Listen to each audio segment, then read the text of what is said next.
médico de referência aqui na nossa região. Muito obrigada, Dr. Mário, pela presença aqui no nosso programa. Nunca é demais falar destas doenças que podem ser tão limitantes na nossa vida, não é? Sim, é verdade. As doenças reumáticas em geral são, pela sua natureza, porque implicam duas coisas muito importantes, a dor e a incapacidade funcional, interferem muito com a vida das pessoas. E a artrite reumatoide, que se comemora hoje o Dia Nacional do Doente com Artrite Reumatoide, é, digamos assim, a rainha das doenças reumáticas, é aquela doença de referência na área da reumatologia. Portanto, estamos aqui a falar de uma doença que não tem cura. Ainda ontem falávamos da medicina da dor. Não tem cura. Não tem cura. Como, de uma forma geral, quase todas as doenças reumáticas inflamatórias não são doenças curáveis, mas são tratáveis, e isso é que é importante. E, felizmente, nas últimas décadas, tem sido possível a tecnologia, a investigação, produzir novas substâncias que controlam, de facto, de uma maneira já bastante boa, ainda não perfeita, porque a perfeição seria a cura, não é? E a reversão do dano, mas que evitam muito o dano e que fazem com que os doentes tenham hoje em dia, incomparavelmente com há 20 ou 30 anos atrás, uma qualidade de vida muito maior. No entanto, a questão da dor e da incapacidade funcional está sempre presente e é uma situação que, enfim, como sabe, é também pela sua parte na saúde, é intangível, portanto não se pode quantificar propriamente o sofrimento das pessoas, a sua vida familiar, a sua vida profissional, e são doenças, de facto, com uma repercussão económica mesmo muito grande. Não é? E, pela sua experiência, com que idade é que normalmente se apanha um doente com artrite?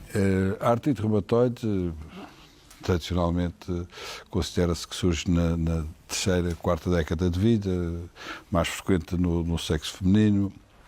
Mas, enfim, é variável, a artrite reumatoide não é uma só doença. Será eventualmente uma síndrome com vários aspectos, mas com, digamos assim, um núcleo central de manifestações que fazem com que haja uma certa homogeneidade no seu diagnóstico. E, em algumas formas precoces, serão até juvenis, não é? Portanto, há formas de... As doenças reumáticas surgem a partir do nascimento, em qualquer idade podem surgir, e também algumas dessas formas juvenis depois, futuramente, no desenvolvimento da vida. Depois é que se vai manifestando, não é? Se vai manifestando progressivamente. Isto, normalmente as doenças reumáticas inflamatórias, que é estas que estamos a falar, não se manifestam de uma forma explosiva, de uma forma que de repente aparece tudo. Não é um sintoma agudo. Sim, não, normalmente aparece a dor, normalmente aparece o inchaço das articulações e depois aparece um outro problema associado, vai atingindo mais articulações, por exemplo, a artrite reumatoide é isso mesmo, começa por pequenas articulações, depois atinge mais umas e vai progredindo. Essa progressão é que hoje em dia, de facto, já se consegue, digamos assim, travar, limitar e, portanto... Aquelas deformidades estão acentuadas também. Às vezes não é possível de todo, depende, por isso é que a doença não é igual em todas as pessoas, nem se calhar, por isso eu digo, não será só uma só doença, poderão eventualmente ser várias ali. Pois, às vezes o dano, chamado dano estrutural, mesmo com as melhores tecnologias que temos hoje, às vezes mesmo é inevitável. Precocemente, mesmo no início, às vezes... Sim, aliás, hoje em dia o foco é tratar a chamada artrite precoce. Isto é, tentar, o mais cedo possível, identificar os doentes com aquele tipo de queixas que têm uma grande probabilidade de vir a desenvolver uma dessas doenças. Já temos meios, por exemplo, a ecografia, já permite hoje em dia, numa fase muito, muito precoce, ver alterações da sinovial, que é onde é a sede da artrite reumatoide, as alterações da sinovial, nomeadamente a sua circulação, a sua proliferação, e, portanto, identificar os doentes numa fase muito precoce. Esses doentes, de uma forma geral, têm todas as condições para nunca ter uma doença muito agressiva. Há fatores genéticos aqui que são importantes e que são incontroláveis. Portanto, o fator hereditariedade que entra aqui? a hereditariedade também, mas, sobretudo, a estrutura genética do indivíduo. Não é? Claro que será herdada do pai e da mãe, mas não é caso de se dizer que mãe com artrite reumatoide vai ter de certeza filhos com artrite reumatoide.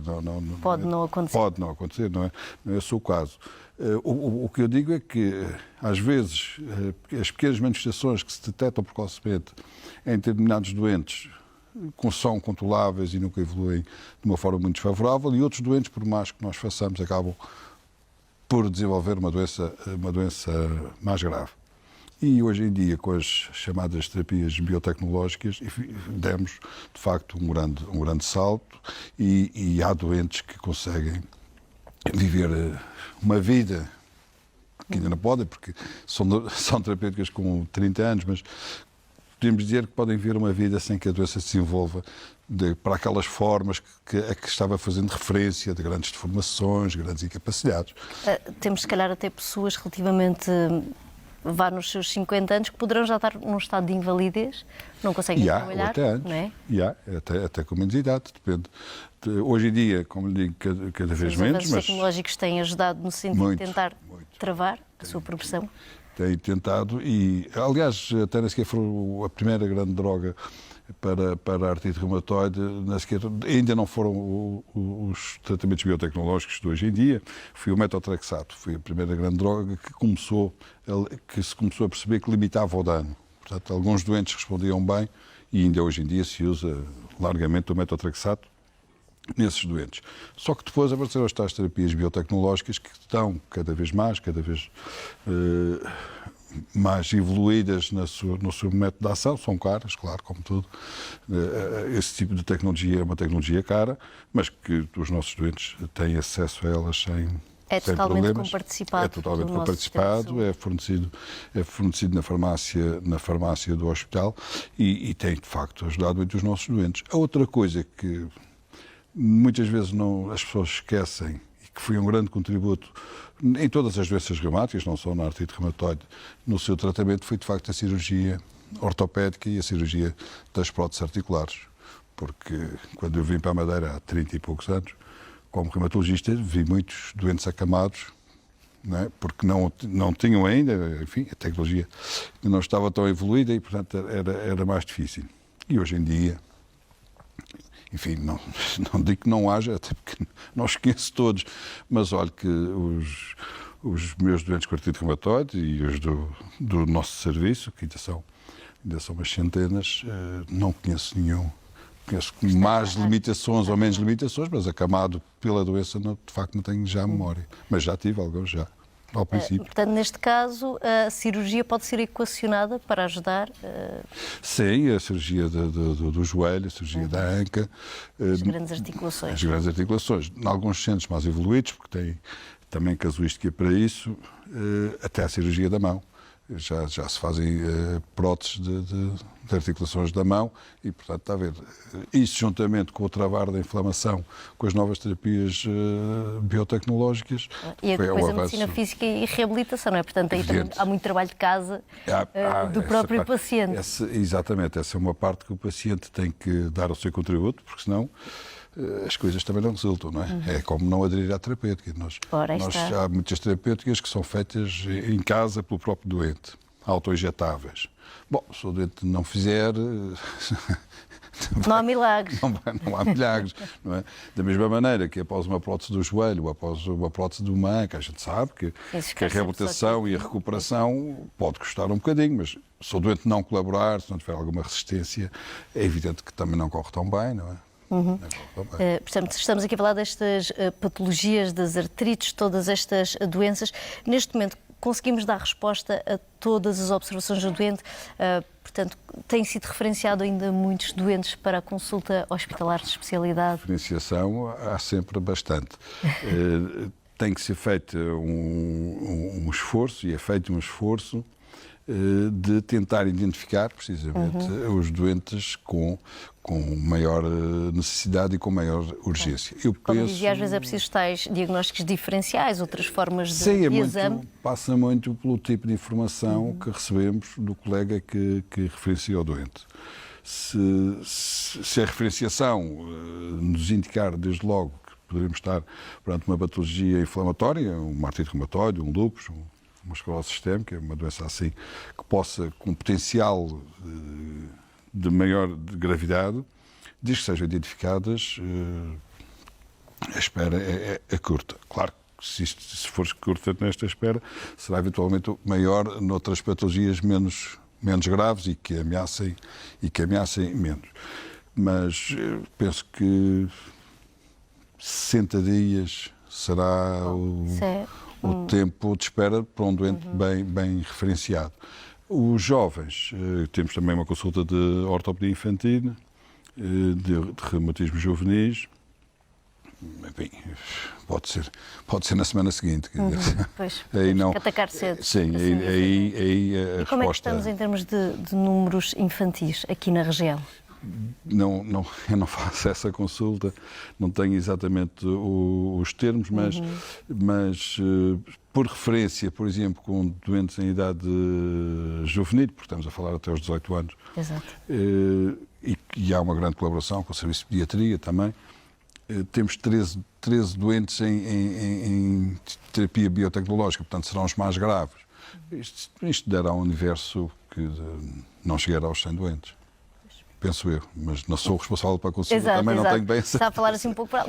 Mas por referência ao número de doentes que fazem depois dos 18 anos acabam chegando depois passam as pastas, por assim dizer. Não, normalmente continuam com o seu médico depois, não é? Também não há necessidade de mudar, não é? Sim, se já conhece bem o paciente e a abordagem terapêutica é evolutiva, não é?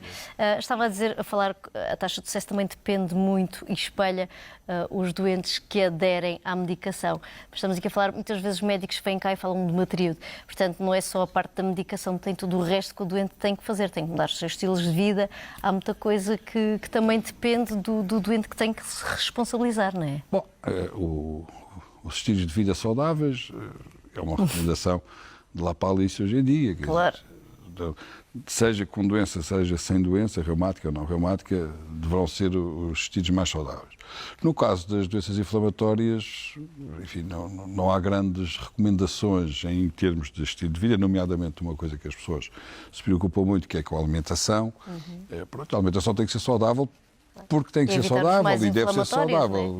Mas em termos de exercício, podemos pensar, ok, tenho uma doença inflamatória, eu não posso fazer nada. Não, antes pelo contrário. Não é bem assim, nem é nada assim. Vai inflamar as articulações, não posso fazer nada. Não. Tem que fazer repouso quando está numa fase aguda. Mas depois a dor é horrível. Uma coisa fundamental é manter a função, não é? E, portanto, pode e deve, porque isso também está comprovado que o bem-estar e mesmo a evolução de algumas doenças inflamatórias melhora por via das hormonas que são produzidas com o exercício, como as endorfinas, melhora com a prática regular do exercício. Não é? Mas, portanto, melhora isso, como melhora a prevenção do cancro, como melhora as doenças cardiovasculares, como melhora tudo. Portanto, é por isso que eu digo, esses objetivos de que os doentes tenham uma vida saudável, com doença reumática ou sem doença reumática, devem ser sempre feitos. Às vezes nem sempre damos o exemplo, acontece, mas... Em casa de Ferreira, às vezes o espeto é bem de pau. É de louro, espeto de louro. Espeto de louro. É verdade. Mas sim, claro que ajuda sempre. Agora, um dos fatores principais na adesão à terapêutica é, de facto, porque são doenças crónicas. E, portanto, são muitos anos. Muitas vezes, fala da medicação injetável, às vezes. Injetável, os cuidados, acaba por cansar. A gente tem que perceber também, nós também temos que perceber um bocadinho que não é fácil. Claro. E a desmotivação. E até às vezes pode ser uma artrose do joelho ou uma espondilose lombar, nós recomendamos, faça, mas depois as pessoas, o dia-a-dia não permite, tem que ir fazer, tem que cuidar, tem que tratar, tem que lavar, tem que esfregar. É difícil. São, de facto, doenças em que temos que ter uma compreensão maior, porque é difícil a adesão. Exatamente. Falar em doença crónica é um mundo. É um mundo. Há que estar mais receptivo a isto. Obrigada por este momento. Obrigado também.